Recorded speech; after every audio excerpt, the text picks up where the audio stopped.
I still remember that morning.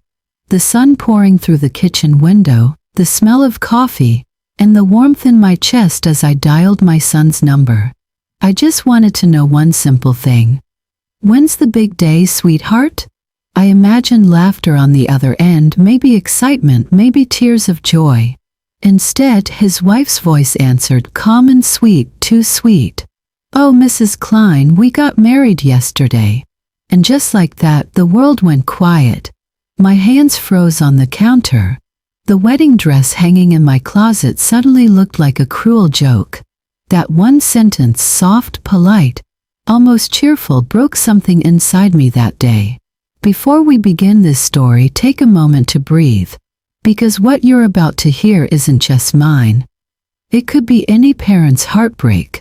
If you've ever felt overlooked, forgotten, or left out by the very people you love most, this story is for you.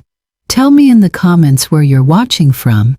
And don't forget to subscribe, like, and share this video so more hearts can find comfort in stories like this. Now let's begin. Started with a simple call. Nothing fancy, just a mother checking in on her son. Martha Klein had been staring at the calendar all morning, the small red circle marking the day she thought she'd hear about the wedding plans. She finally picked up the phone, smiled at the picture of Evan on the wall and said softly, "Sweetheart, have you and Lily set the date yet?" For a second she could almost hear the warmth she used to know. But then came a voice, not Evan's. It was Lily, her tone bright, polite, distant. "Oh, Mrs. Klein, we already got married yesterday. We only invited family." Just like that, silence swallowed the room. Martha didn't drop the phone, but her fingers trembled. The line was still open, yet no words came out. She tried to swallow, but her throat locked up. Her breath caught somewhere between her ribs, as if her body refused to believe what her ears had heard. "We only invited family." She looked around the living room, the one she'd furnished for decades with careful hands.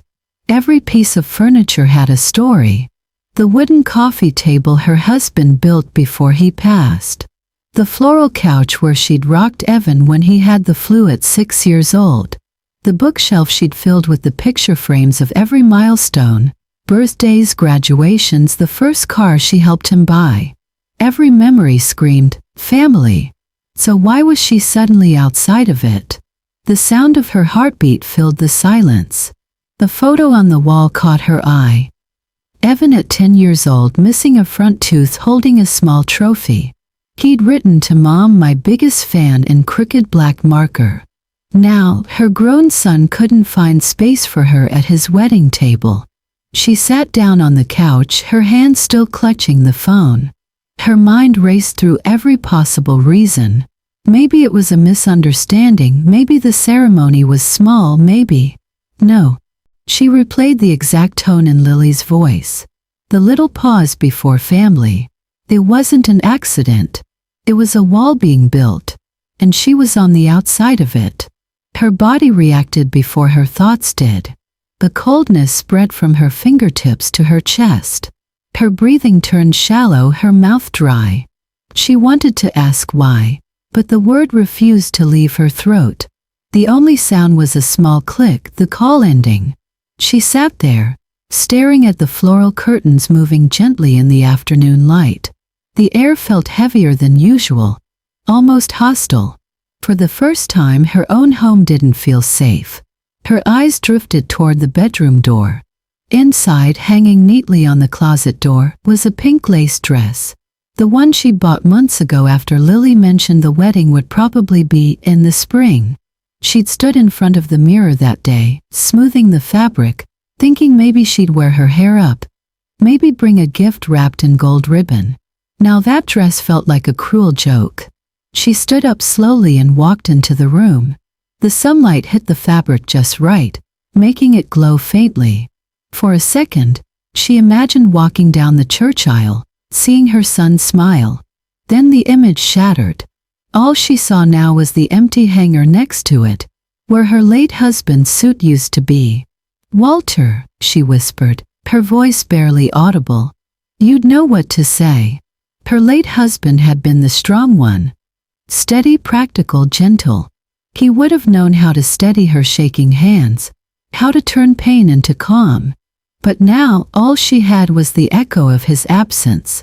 She sat on the edge of her bed, the pink dress beside her, her palms pressed against her knees to stop the trembling. In the mirror across the room she caught her reflection, a woman with graying hair, tired eyes, and lips pressed too tight. She almost didn't recognize herself. Her phone buzzed once. A message from a friend. Something about the weather, something casual. She couldn't even read it. All she could hear was Lily's voice on a loop. We only invited family. It wasn't just about the wedding. It was about being erased. About realizing the people you built your whole world around had drawn a line, and you were on the wrong side. She wanted to scream, to call back and demand an explanation. But she knew how that conversation would go. Lily would sigh politely, maybe even fake sympathy. Evan would stay silent, caught between guilt and convenience. And she would be the emotional one again, the one who takes things too personally. So instead she did nothing. She sat there until the light outside dimmed. Shadows crept across the walls, turning familiar corners into strangers. Her hand brushed the lace of the dress again. It was soft, but it stung. In that stillness something inside her cracked. Not loudly, just a quiet breaking, like a thread snapping after being pulled too tight for too long. "Family," she whispered, her voice trembling. "So I wasn't one of them." The words hung in the air, heavier than grief, sharper than anger. It wasn't the kind of heartbreak that made you cry right away. It was the kind that made you forget how to breathe for a moment. Outside, a dog barked. Somewhere down the street, laughter drifted from a neighbor's house. Ordinary sounds of ordinary life. But for Martha, everything had changed in one phone call. She turned off the lamp and sat in the dark. The only light left was from the wedding invitation that never came, the one she had imagined, written in gold ink, addressed to Mom. Now there was nothing but silence. And in that silence the first seed of something new, small, painful but alive, began to take root. It was the sound of a mother realizing that love, no matter how deep, should never require an invitation. That night, the house felt louder in its silence than it ever had before. The clock on the kitchen wall ticked like it was mocking her. Steady, calm, and different.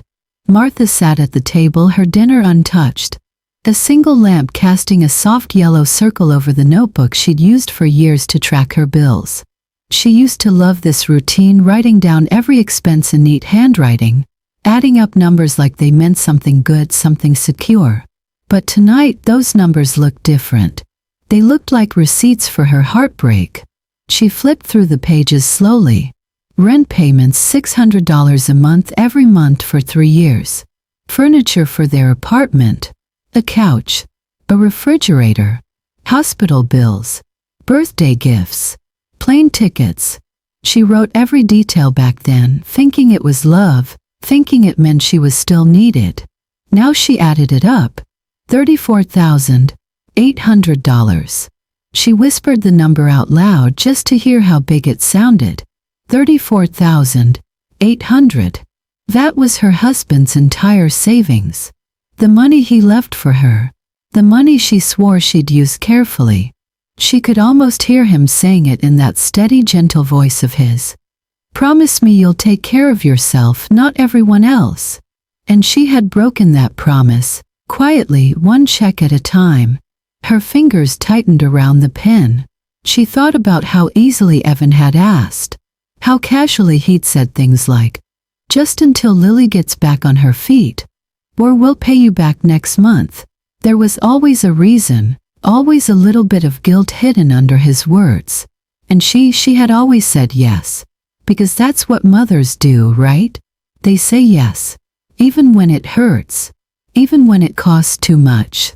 She looked at the neat little columns again. Each number stared back like a scar. 600. 200. 89 for groceries. 1,000 for that vacation they swore was for family bonding. She laughed, a short, broken sound that startled her. Family bonding, she said under her breath. Guess it worked. Just not for me. The refrigerator hummed in the background. Outside, wind brushed against the windows. Martha leaned back in her chair and let her eyes blur until the numbers disappeared into a gray haze. For years she thought love was something you proved through sacrifice. She believed that giving made her valuable, that her generosity was glue, that if she stopped giving they'd drift away. And maybe she was right. Maybe that's exactly why they did. She pressed her palms over her eyes. It wasn't anger she felt. It was something heavier. Something that pressed down on her ribs and made it hard to breathe. Regret. Not because she'd given too much, but because she'd given without limits. When she thought back to how it started, it almost seemed innocent. The first time Evan asked for help, he was 23, struggling to find a job. She'd written the check without a second thought, proud to be the mother who could still help. She remembered how his voice softened when he said, "Thanks, Mom. You're the best." Those words had felt like payment enough. But the years blurred together. The requests got bigger. Rent, credit cards, a temporary car payment, then Lily's hospital stay. By the time Martha realized she was emptying her savings, she'd convinced herself it was fine. That love doesn't keep score. But tonight, staring at that notebook, she realized love might not keep score, but bills always do. Her chest tightened. She whispered to the empty room, "Maybe it's not their fault. Maybe it's mine because I never knew when to stop." The words surprised her. Saying them out loud made them real. She thought of how Evan looked when he was little. His hair sticking up after soccer practice, his cheeks flushed, the way he used to run into her arms shouting, "Mom, we won!" And she'd lift him up, sweaty and laughing, thinking this is what love feels like. Somewhere along the way, that feeling turned into something else. Not love but obligation. Not joy but habit. She hadn't noticed when it changed, only that she'd kept giving long after the hugs stopped coming. She picked up her pen again and circled the total at the bottom of the page. 34,800. Beneath it, she drew a shaky line and wrote in small letters, "Paid in full." Then she paused. The words didn't sit right. "No," she murmured, scratching them out. "Not paid in full." Because what she'd lost wasn't just money. It was time. It was energy. It was her sense of being valued for who she was instead of what she could give. Martha closed the notebook and placed her hand on top of it. For the first time in years, her kitchen felt foreign, like she was a guest in her own life. She glanced toward the window. The reflection staring back at her was softer, older, tired. Her husband used to call her his bright side. She wondered what he'd think now, if he'd still see light in her, or just a woman who gave until she disappeared. The guilt rolled through her chest again, sharp and familiar. She wanted to believe Evan didn't mean to use her, that he was just lost, caught up in his own life. But deep down she knew better. It wasn't malice that had drained her. It was indifference. People don't need to hate you to hurt you. They just need to stop seeing you. Martha reached for the teacup by her elbow. The tea had gone cold, untouched. She took a small sip anyway, just to feel something warm. Love, she thought, had been her biggest investment and her biggest debt. Her voice came out in a whisper, almost like a prayer. Maybe it's time to stop paying for what's already gone. The lamp flickered slightly, the bulb humming. She sat there for a long time, her hands folded over the closed notebook, her eyes wet but calm. Outside, the night deepened. A single moth circled the light above her, desperate for warmth even if it burned. Martha watched it for a while, understanding it completely. As that was her, wasn't it? Always flying towards something that kept hurting her, hoping this time it wouldn't. But tonight something small shifted inside her. A quiet promise. Next time she'd keep the light for herself. A week passed. Martha didn't hear a word from them. Not a call, not a text, not even a picture from the wedding she wasn't invited to. She told herself she didn't care, that silence was better than pretending. But every night the house seemed to echo louder with the sound of her own thoughts. Then one Thursday afternoon her phone buzzed. It was Lily. For a second Martha's heart did that foolish little thing. It jumped. Maybe they were calling to apologize, maybe Evan finally came to his senses, maybe. "Hi, Mrs. Klein." Lily's voice came through, polite but tight, the kind of tone people use when they need something. "I'm so sorry to bother you, but the landlord's threatening to evict us. The rent's due and we're short this month. Could you maybe help out? Just this once." Martha gripped the edge of the table. Her knuckles turned white. She could hear the babyish lilt in Lily's voice, the one she used whenever she wanted to sound helpless. For years it had worked. But this time something inside her shifted. Her eyes fell on the closed notebook still sitting on the counter. The one filled with numbers, reminders, and a lifetime of excuses.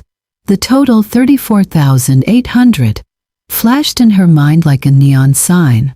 She swallowed hard. "Lily," she said, her voice calm, almost too calm. "I think you should talk to Evan about that." There was a pause on the line, long enough for Martha to hear Lily's soft exhale. "He's under so much stress, Mrs. Klein. I don't want to upset him. You've always been so understanding. Always." The word hit her like a knife. Always was the problem. Always saying yes. Always paying. Always saving them from consequences. Her hand shook as she adjusted the phone against her ear. She wanted to say yes again.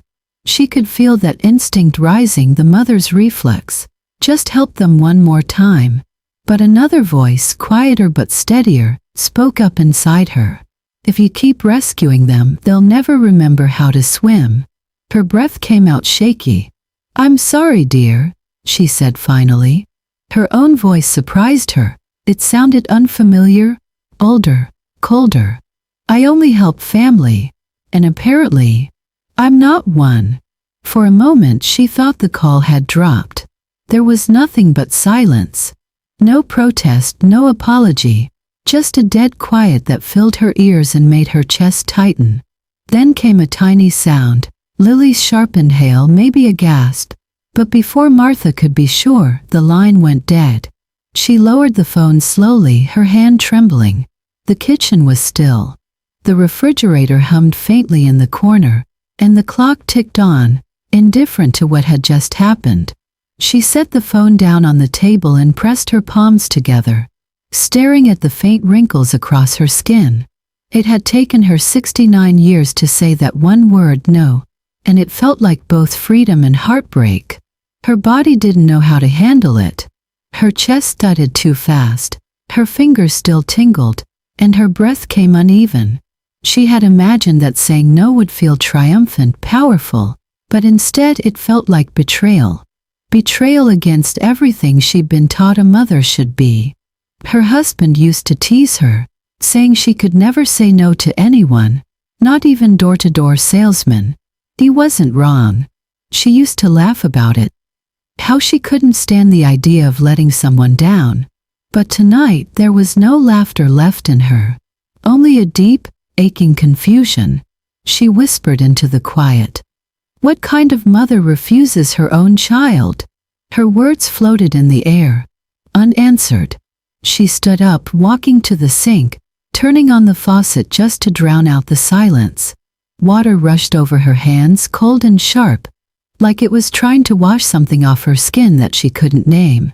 Her reflection in the kitchen window looked strange, stronger somehow, but lonelier too.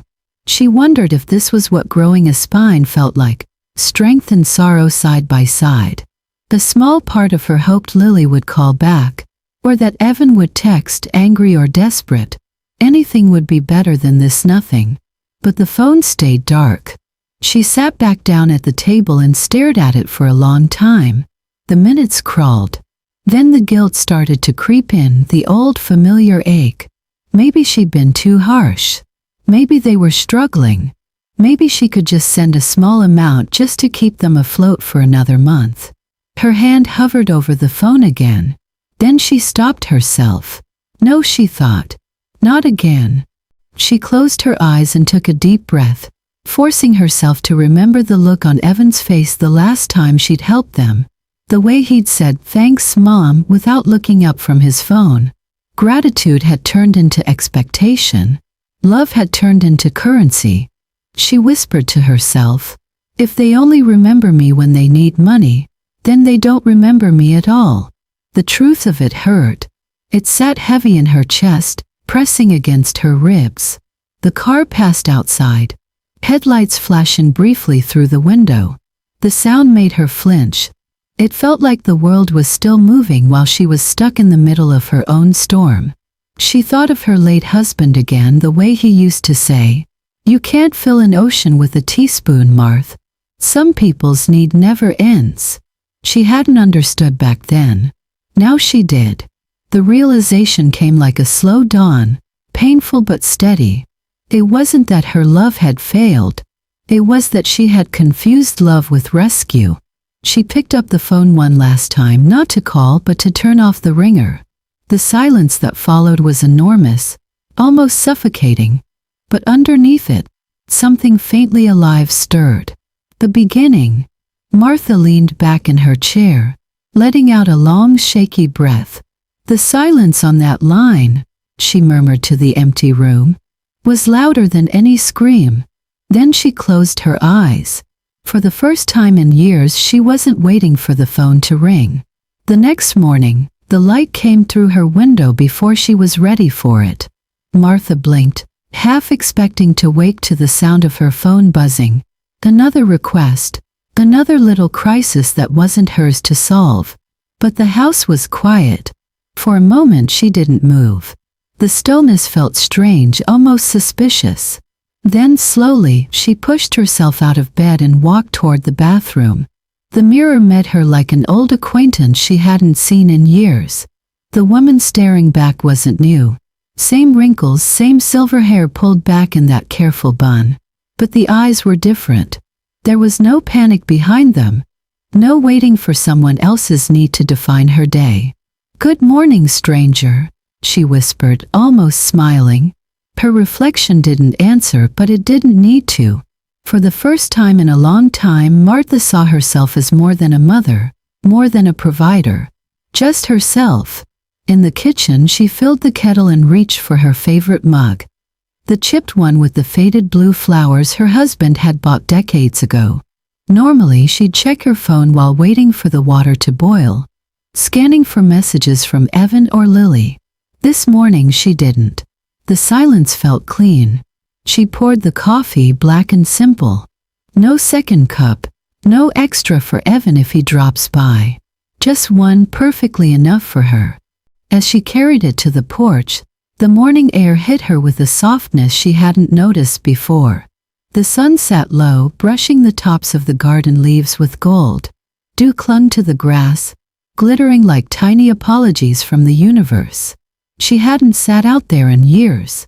The chair still creaked the same way it used to when her husband was alive. She used to bring him coffee here every Sunday. Back when love meant small gestures, not financial rescues. Now she lowered herself into that same chair, the warm cup between her palms, and exhaled. For once, the world wasn't asking anything of her. The breeze carried the smell of lilacs, sweet, familiar, grounding. She closed her eyes and listened. The birds, the distant hum of a lawnmower, the sound of her own breath, steady and unhurried. Then out of nowhere, the wind picked up and flipped a picture frame sitting on the windowsill behind her. It fell forward with a light thud. Martha turned and saw it, the photo from Evan's wedding she'd saved from social media. She hadn't printed it herself. Her sister had sent it, thinking she might want a copy. She picked it up, brushing dust from the glass. There he was, Evan, her little boy, grinning wide in his gray suit, holding Lily's hand. His smile still carried a hint of the boy she'd raised, the one who used to chase fireflies and sleep on the couch when he was scared of thunderstorms. For a split second her heart swelled. Then it cracked. The tears came before she could stop them. Hot, stubborn, unstoppable. She pressed the photo against her chest, torn between pride and pain. God, she whispered, her voice shaking. I raised him to be kind. How did we end up here? It wasn't hatred she felt, it was grief. The kind of grief that doesn't come from death, but from realizing someone you love is still alive but unreachable. She sat there like that for a while, letting the tears fall freely. The garden blurred, colors melting together until all she could see was motion, wind, and sunlight. When she finally set the photo down, her hands felt lighter. She took another sip of coffee, this time slower. The bitterness didn't bother her. It grounded her. She realized she'd spent years making everything sweet for others. Sweet coffee, sweet words, sweet forgiveness. But today bitter tasted honest. Her husband used to say, "Freedom isn't fireworks, Martha. It's quiet mornings where you don't owe anyone an explanation." She finally understood what he meant. The guilt still lingered, of course, it always would. You don't just stop being a mother because your child stops deserving it. But guilt wasn't in control anymore. It sat beside her, quiet, manageable. The sun climbed higher, brushing warmth over her shoulders. She looked around her little garden, wild, imperfect, alive. She noticed weeds she'd ignored for years, flowers blooming anyway. Life, she thought, has a funny way of forgiving neglect. Maybe she could learn that too. A robin landed on the fence, tilting its head at her. Martha smiled softly. "I guess it's just you and me today." The bird chirped once and flew off, leaving her with her coffee and her thoughts. She stared down at the dark liquid swirling gently in the mug and said, almost under her breath, "Today I brew freedom, one cup at a time." And this time it didn't sound like a metaphor. It sounded like a promise.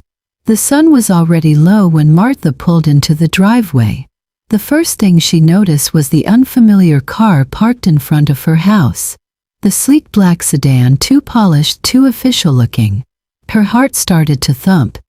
Not from fear exactly, but from the feeling that something was wrong. That something she couldn't name was waiting behind her own front door. She stepped out, the gravel crunching under her shoes. The front door was open. That detail alone stopped her cold. She never left it unlocked. Not once. Not since her husband passed. When she stepped inside, the air felt heavy. Her living room, her sanctuary, was full of strangers. Evan was sitting on the couch, elbows on his knees, avoiding her eyes. Lily stood behind him, pacing, her hands fluttering like nervous birds. And then there was a man she didn't recognize, mid-50s, gray suit, carrying a leather briefcase. He was flipping through papers spread across her dining table. Her papers. "What's going on here?" Martha asked, her voice sharper than she expected. They all turned toward her, three faces wearing three different versions of guilt. The man in the suit straightened his tie and smiled like a dentist about to deliver bad news. "Mrs. Klein," he began, stepping forward. "My name is Mr. Fisher. I'm an attorney representing your family's concerns about your recent financial decisions." "My what?" she snapped. Lily stepped in quickly, her tone soft, rehearsed. "Martha, please don't be upset. We're just trying to help. You've been acting different lately, forgetting things, making strange choices." Martha's heart pounded. She looked at Evan, waiting for him to deny it, to tell her this was a mistake. But he didn't look up. He just rubbed his temples and said quietly, "Mom, you've been confused lately. We're worried about you." Confused. The word hit her harder than she expected. She laughed, but it wasn't a kind sound. "Confused? Evan, the only thing confusing here is why you're in my house with a stranger going through my things."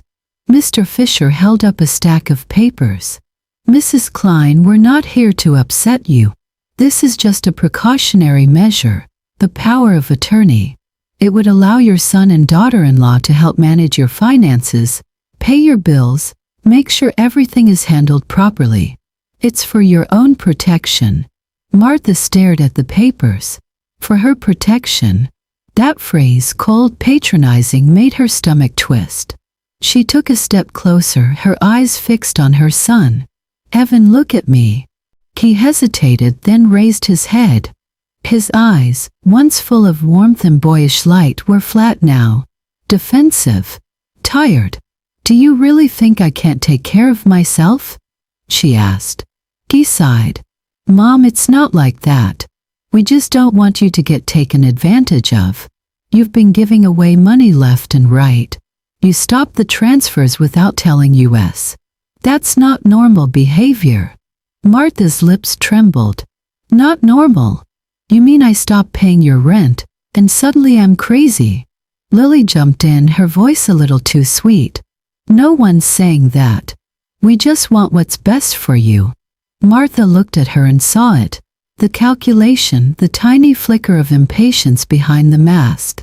The same look Lily had given her the day she said, "We only invited family." Her fingers curled into fists. "You want what's best for you," she said quietly. "That's what this is." Mr. Fisher cleared his throat. "Mrs. Klein, I understand this must be difficult, but if you sign these documents, it'll make things easier for everyone. Your son will have legal authority to handle your assets, ensuring you're properly cared for." She could feel her pulse in her ears now. Ensuring you're properly cared for. It was the same tone nurses used with patients who couldn't feed themselves. "Get out of my house," she said, the words trembling but clear. "Mom," Evan started, but she cut him off. "No, Evan. You don't get to mom me right now. You break into my home, go through my papers, bring a lawyer." Her voice cracked, rising with a rawness that startled even her. "And you think that's love?" He stood up finally, his voice shaking. "We're just trying to help. You don't see what's happening. You've been distant, angry." "Angry?" She laughed bitterly. "You think I'm angry because I'm losing my mind? No, Evan. I'm angry because I'm finally using it." Lily's patience snapped. "Martha, this attitude isn't helping anyone. We're trying to make sure your money doesn't go to waste." Martha's eyes narrowed. "My money? That's what this is about. Not my health. Not my happiness.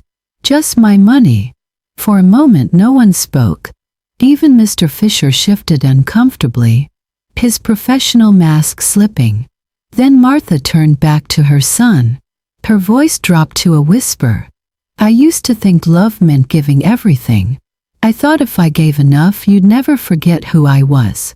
But I look at you now, and I don't even recognize the man standing in my living room." Evan's jaw tightened. "Mom, you're making this harder than it has to be." Her eyes filled, but she didn't look away. "No, son. You are." Her hands were trembling, but not from fear. It was something else, clarity. That terrifying, liberating clarity that comes when you finally see people for who they are. She walked over to the table, gathered the papers from under Mr. Fisher's hand, and tore them clean down the middle. The sound echoed through the house. "I'm not signing a damn thing," she said. Lily gasped. "You can't do that." "I just did." Mr. Fisher adjusted his tie again, his voice tight. "Mrs. Klein, I strongly advise." She cut him off. "You can advise from outside. All of you. Out. Now." For a long second no one moved. Then Evan took a hesitant step forward. "Mom, please. Don't do this. You'll regret it." She looked straight at him. "You're right, Evan. I'm not the same woman I used to be. That woman would have begged you to stay. This one just wants her house back." The silence that followed was unbearable and final. They left one by one. The door closed behind them with a soft click that sounded nothing like goodbye. Martha stood alone in the center of her living room, shaking, but not from weakness, from rage, from loss, from strength she didn't know she still had. Outside, the sun had disappeared. Inside, the lamps flickered on automatically, casting long, quiet shadows across the floor. And for the first time in her life, those shadows didn't scare her. The next morning, Martha sat in her car outside the law office for almost 10 minutes before she could bring herself to go in. The last time she'd been there was after her husband's funeral. Back then, the air had smelled of lilies and regret. Today it smelled like something else, resolve. She finally stepped inside. The bell above the door jingled, and a familiar voice called from down the hall. "Mrs. Klein? It's been a while." It was Margaret Lewis, her lawyer, her late husband's old friend. Her hair had gone grayer, her eyes sharper. She motioned for Martha to sit down, and within seconds, the same wooden desk that had once handled her grief was now about to handle her war. Martha didn't waste time. "They broke into my house," she said quietly. "My son and his wife. They brought a lawyer, tried to make me sign over my finances. That I was confused. Said they were protecting me." Lewis leaned back slowly. "Did you sign anything?"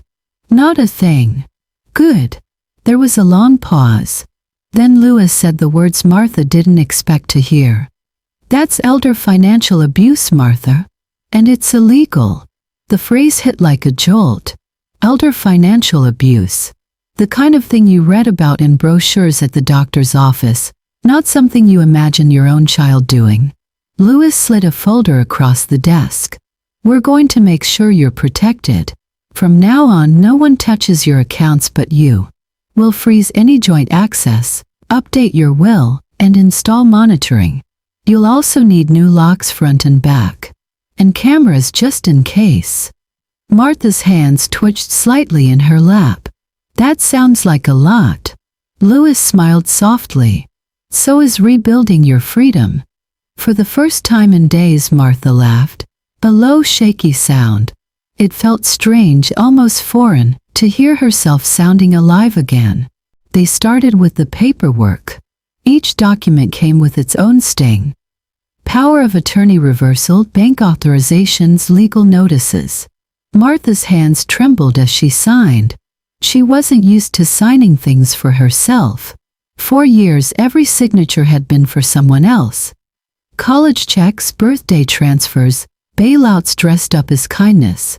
Lewis noticed the shaking and said gently, "You don't have to rush. You're doing great." Martha exhaled slowly. "It's not fear," she said. I don't know. Maybe relief." Lewis nodded. "You're taking your life back. That kind of relief shakes people." When the last paper was done, Lewis handed her a new set of keys. "These are for the new locks. The locksmith will finish this afternoon." Martha took them, the metal cool in her palm. They jingled softly, just ordinary keys. But to her they sounded like a promise. She drove straight to the bank after that.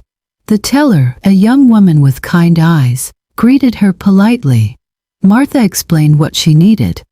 A full account review, password changes, withdrawal alerts. The teller helped her set it all up, no questions asked. When it was done, Martha stood at the counter, staring at the printed receipts. For years, she'd looked at numbers as proof of her generosity. Now they were proof of her independence. Walking out into the sunlight, she realized how light she felt.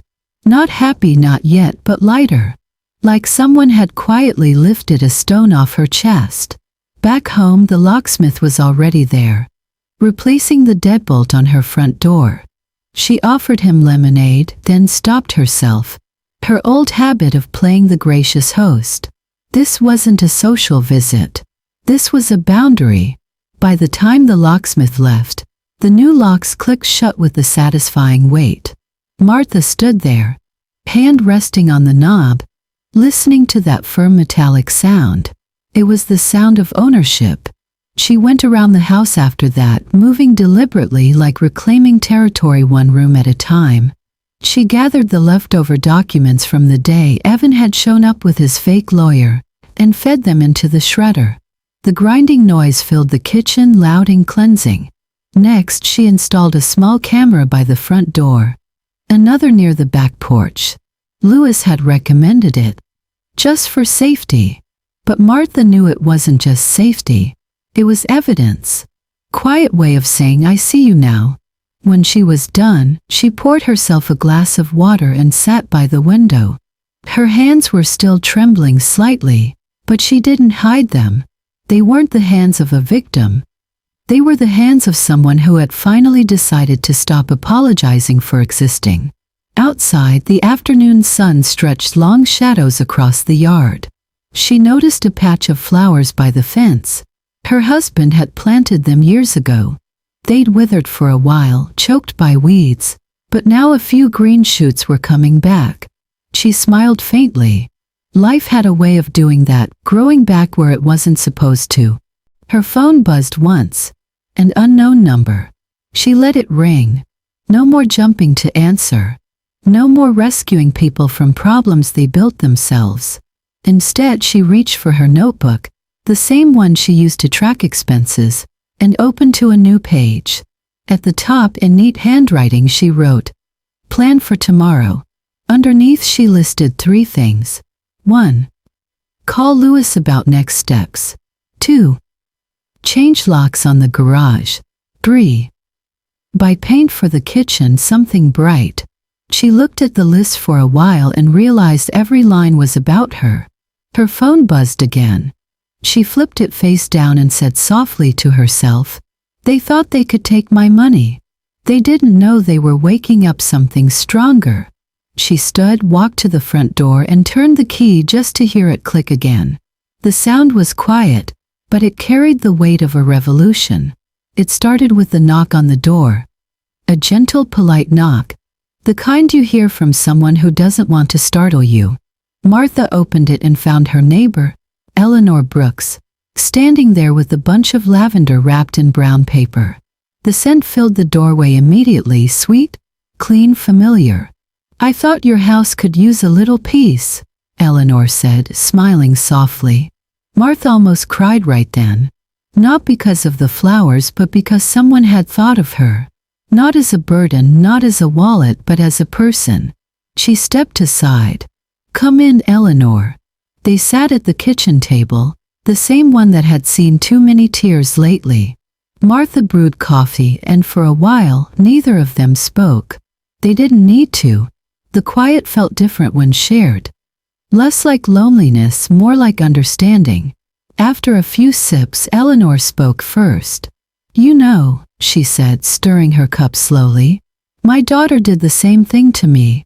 Different words, same story. Took my savings. Said it was for her business. I believed her." Martha's eyes widened. "You too?" Eleanor nodded. "Most people don't talk about it. We're embarrassed. We raise them to be better, and when they're not..." She trailed off, then gave a little laugh that wasn't quite laughter. "Well, people like us don't like to admit we got fooled by love." Something in Martha's chest loosened. For weeks she'd been walking around thinking her story was rare, something shameful, almost unspeakable. But sitting there with Eleanor, it suddenly felt universal. Like a quiet wound shared by a whole generation of mothers who had given too much. Eleanor reached across the table and squeezed her hand. "You don't have to do this alone, Martha. I've got 2 friends, Claire and June. Both went through something similar. We meet on Fridays in my garden. We talk, we plant, we remind each other we're still here." Martha smiled faintly. "A garden?" "Yeah," Eleanor said, her voice softening. "A garden's the best kind of therapy. You get your hands dirty, but something beautiful still grows." That Friday Martha went. She almost didn't. She stood in front of the mirror for 15 minutes debating whether to stay home. But eventually she grabbed her hat and walked next door. Eleanor's backyard was modest but alive. Rows of herbs, clay pots filled with flowers, an old wooden bench under a maple tree. Claire and June were already there.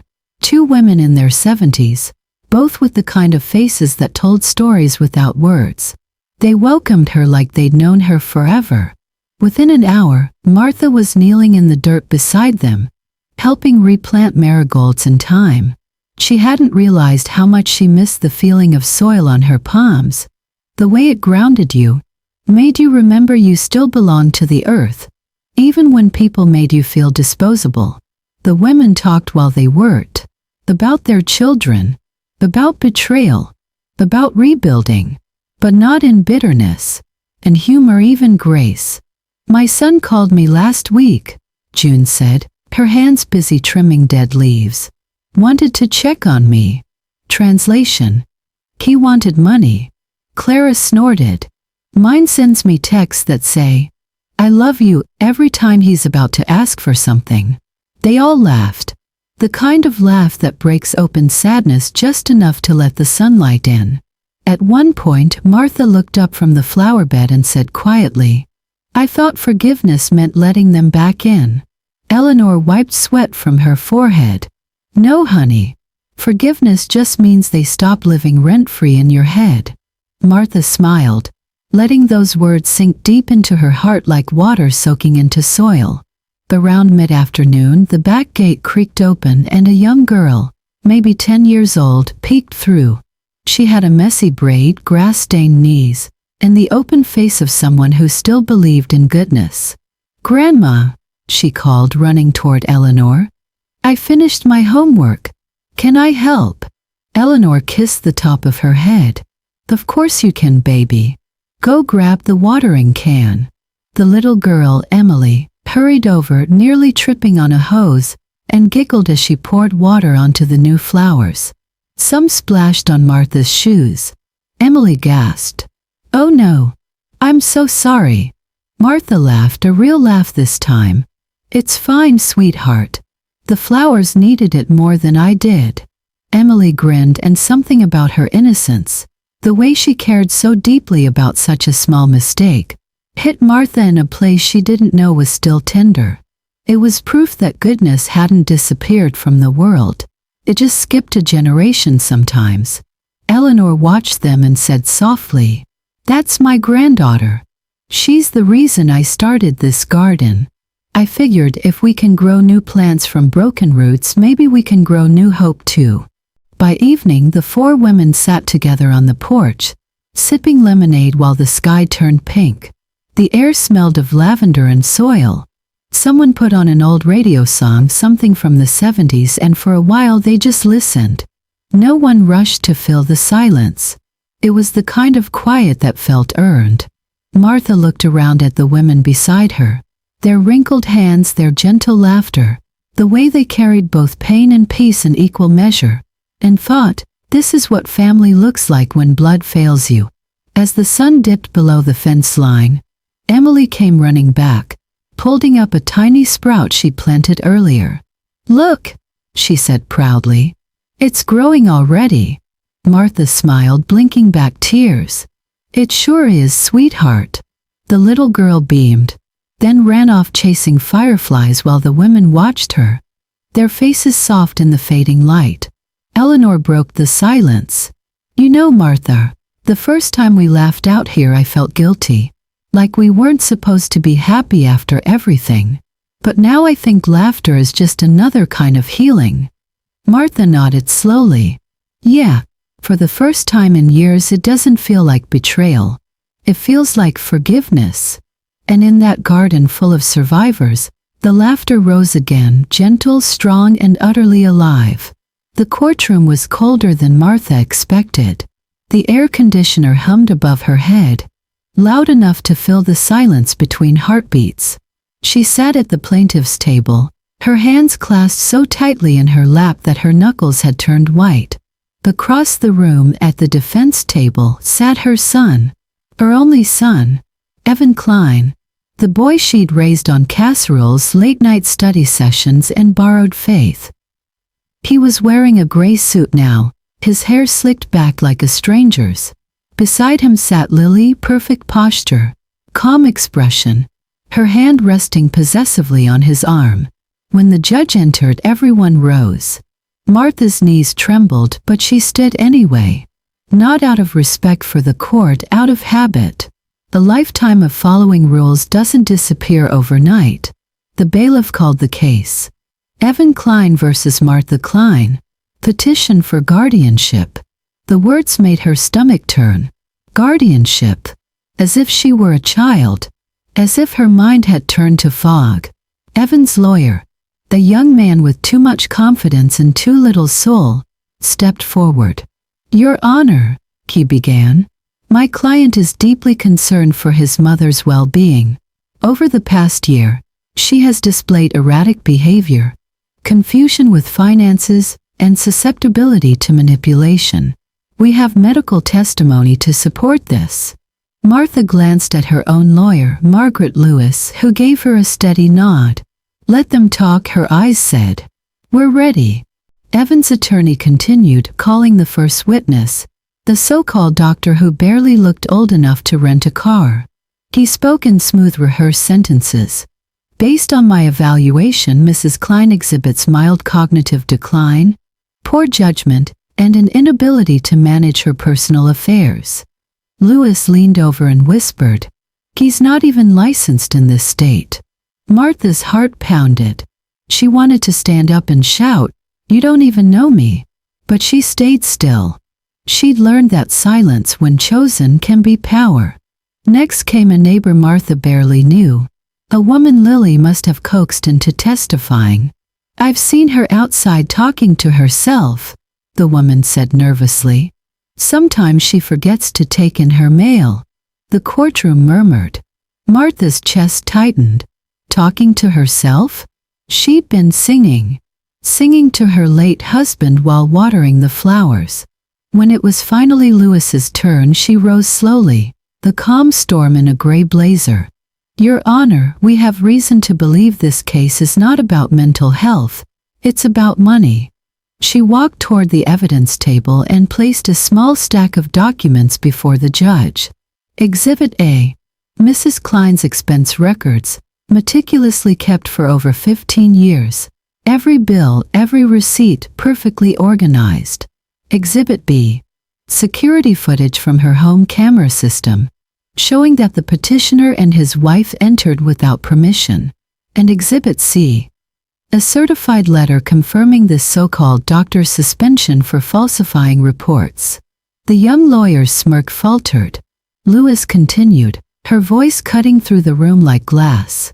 "This is not a woman suffering from confusion. This is a woman who's been gaslit, manipulated, and nearly robbed by her own family." Martha looked up then, straightening her shoulders. Her hands still shook, but something steadier had taken root inside her, something fierce. Lewis turned to her. "Mrs. Klein, would you please tell the court in your own words, what happened the day your son came to your house?" Martha stood slowly, feeling every pair of eyes in the room on her. She took a deep breath, the kind her husband used to tell her to take when life got too loud.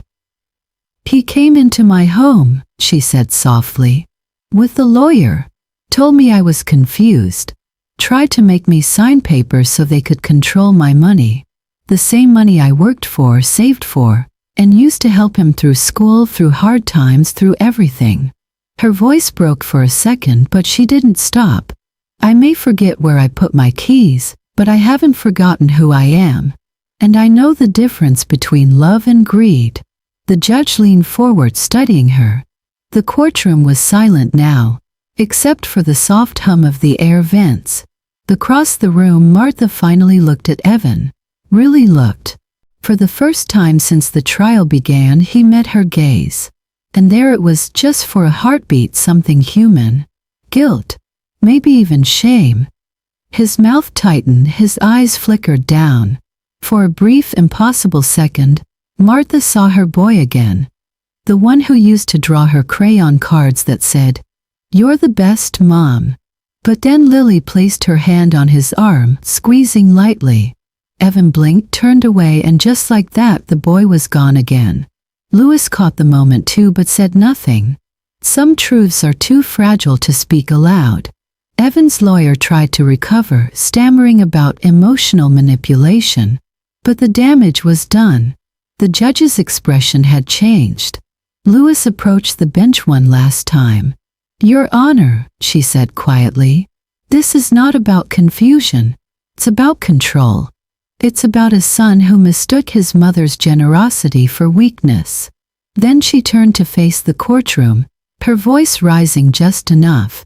"This isn't a question of mental capacity. It's a question of moral capacity." The words hung in the air like thunder before a storm. Evan's lawyer sputtered some objection, but the judge silenced him with a raised hand. Martha felt her breath return in slow waves. She didn't know how the verdict would fall, but something had already shifted. She wasn't the trembling old woman they tried to paint her as. She was a mother standing in the light, finally unafraid of her own reflection. The judge looked from Evan to Martha, then said in a low, deliberate voice, "I've seen enough for today. We'll reconvene for final statements next week." The gavel came down with a sharp crack. The sound echoed like the breaking of a spell. As everyone began to file out, Martha stood still for a moment, her hands pressed together. She looked once more at her son's back as he walked away, and quietly to herself she whispered, "This was never about my memory. It was about your greed." And for the first time in years, the truth didn't tremble when she said it. When the judge spoke, the whole courtroom seemed to stop breathing. "Mrs. Klein is of sound mind," he said, his voice steady, echoing off the wood-paneled walls. "The petition for guardianship is denied. Case dismissed." The gavel struck once, sharp and final. It was over. Martha didn't move right away. She just sat there, hands folded in her lap, staring at the polished floor that reflected the overhead lights. She should have felt victory, relief, maybe even satisfaction, but all she felt was hollow. Lewis leaned in, whispering, "You did it." Martha smiled faintly, the kind of smile that doesn't quite make it to the eyes. "Did I?" she whispered back. Across the room, Evan stood. For the first time since the trial began, he didn't look like a man trying to win. He looked smaller, tired. His lawyer spoke to him in hushed tones, but he wasn't listening. He just stared at the table, at the papers that had failed to erase his mother. When he finally looked up, their eyes met. Martha expected to see anger there, maybe even hatred, but instead what she saw was something worse, regret. Not loud or dramatic, but quiet and raw. The kind of regret that comes too late to matter. He opened his mouth as if to say something. Then Lily touched his arm. Just that, a small possessive touch, and the moment was gone. He looked away, gathered his things and walked out without a word. Martha's throat tightened. She wanted to call after him just once more. To say, "I forgive you." To say, "You can still come home." But the words wouldn't come. They stuck in her chest like stones. Lewis rested a hand on her shoulder. "Come on," she said softly. "Let's get you out of here." Outside, the sunlight felt strange, too bright, almost sharp. Martha blinked as she stepped down the courthouse steps, the sound of her shoes echoing in the open air. Reporters were already packing up their cameras. To them, this was just another story about greed and scandal. But to Martha, it had been her life on trial. Her love. Her motherhood. She paused halfway down the steps and looked back at the courthouse doors. For years, she had believed that love could fix anything. That it was stronger than pride, louder than betrayal. Now she knew it wasn't about strength at all. It was about truth. And sometimes the truth cost more than she was willing to pay. Lewis's car was waiting at the curb, but Martha didn't get in right away. She needed a minute, one last moment to stand on her own. No lawyers, no judges, no battles. Just herself. She heard laughter nearby, light, innocent, familiar. Turning her head, she saw Eleanor across the street, standing in the park with her granddaughter, Emily.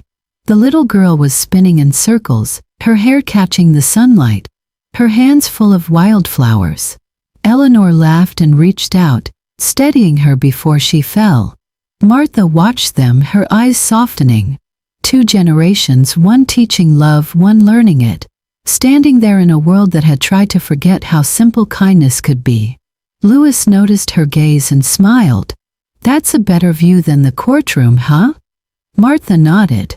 "That's what real family looks like." They stood there in silence for a while, watching as Emily ran to a small patch of grass and began arranging her flowers into a clumsy bouquet. Eleanor crouched down beside her, patient and proud. It struck Martha then, the irony of it all. The court had restored her freedom, but freedom without connection felt like standing in a house after everyone's gone. Still, as the breeze brushed her face, she realized something had quietly shifted.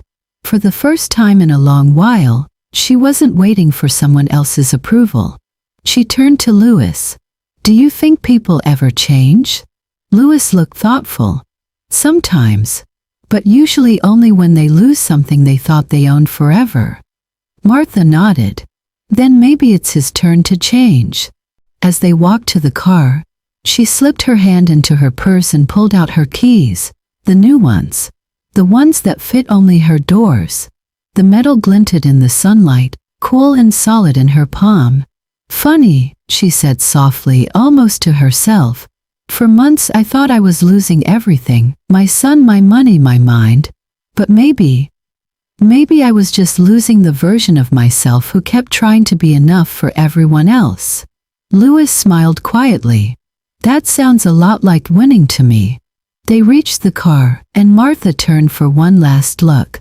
The courthouse behind her, the park across the street, and in between them, her own shadow stretched long and thin on the pavement, a reminder that she still stood somewhere in the middle of grief and grace.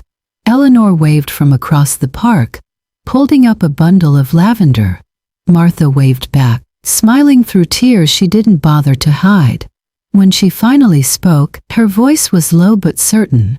"I lost a son today," she said. "But I found myself." She got into the car, closed the door, and as they drove away she looked out the window. Not back toward the courthouse but ahead, where the sun was breaking through the clouds.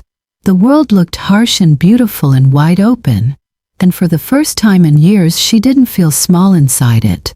3 months later the house was gone. The locks, the memories, the ghosts, all sold, boxed, and left behind. Martha Klein stood on the small porch of her new cottage by the ocean, the morning wind playing with the edges of her gray hair. For the first time in decades, she woke up somewhere that didn't hold anyone else's history, only her own. The cottage was simple, quiet, and smelled faintly of salt and fresh paint. The first few days felt strange, almost too still. No one called. No one asked for money. The silence was full but not empty, like the world had finally exhaled, and so had she. Each morning she walked barefoot along the shore. The waves moved in slow rhythm, whispering against the sand like an old friend telling her, "You made it." Sometimes she brought her coffee, sometimes just her thoughts. And every day the water carried something away: regret, anger, guilt. Piece by piece, tide by tide, she started painting again. At first her hands shook. It had been years since she'd picked up a brush. Her first canvas was simple: a sunrise. She didn't plan it, just followed the colors as they wanted to move. Soft yellows bleeding into gray.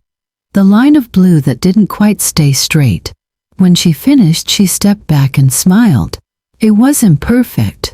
Didn't have to be. In the afternoons she cooked. Nothing fancy: vegetable soup, homemade bread, blueberry pie. For years she'd cooked for other people. Her husband, her son, friends who came and went. Now she cooked for herself, and it was enough. Eating alone didn't feel lonely anymore. It felt like a conversation with someone who had waited too long to be heard, herself. Some evenings she sat on the porch with a blanket around her shoulders, listening to the ocean breathe. She didn't need TV. She didn't need noise. The waves told her everything she needed to know about letting go and beginning again. One morning as she checked the mailbox, a new ritual she'd grown fond of. She found a small envelope tucked between bills. The handwriting was uneven, childlike. No return address, just her name, Mrs. Klein. She opened it carefully. Inside was a short letter written in purple marker. "Hi, Mrs. Klein. You remind me of my grandma. She passed away last year. I think she'd be proud of you. Love, Ellie, the girl who waves at you from the yellow house." Martha pressed the letter to her chest, her throat tightening. Ellie. She'd seen the little girl before, running up and down the beach with her dog, always waving when she passed. Somehow that child had seen something no one else had. Not weakness, not loss, but strength. For a long moment Martha just stood there, the wind tugging gently at her sleeves. Then she smiled. It wasn't the polite kind of smile she'd worn for years. It was the quiet, honest kind that comes when you realize you don't need anyone else's permission to feel happy. She walked inside, taped Ellie's letter to the fridge, and made herself a cup of tea. The steam rose in little swirls, catching the light from the window. She watched it, thinking about how everything, even hurt, eventually finds a way to rise and disappear. Later that day, she took her easel out to the porch.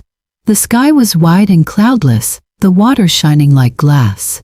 She started to paint again, this time not a sunrise, but the sea, endless, free, untamed. Her brush moved slowly, gently, like breathing. And while she painted, she whispered to herself, "Love isn't about paying for someone else's happiness. It's about taking care of your own heart. The one that's still beating, still brave, still yours." She set the brush down, took a deep breath, and let the ocean breeze wash over her face. There were no tears this time, no weight in her chest. Just peace. In the distance she heard Ellie's laughter carried by the wind. Martha smiled, knowing that life, even when broken, always finds a way to grow back softer, kinder, and whole again. That night she wrote in her journal, "I lost almost everything I thought I needed, and somehow that's how I found everything I truly wanted." As the waves whispered against the shore, she closed the notebook and turned off the lamp. For the first time in years she didn't feel the need to double-lock the door. The only thing left inside was freedom. And now I want to ask you something. Have you ever been treated like you didn't matter by someone you loved? Have you ever had to rebuild yourself from what they broke? If you have, tell me your story in the comments below. Because somewhere out there, someone needs to hear that healing is possible. If Martha's story touched you, please like this video, share it with someone who needs hope today, and subscribe for more stories that remind us it's never too late to take your heart back.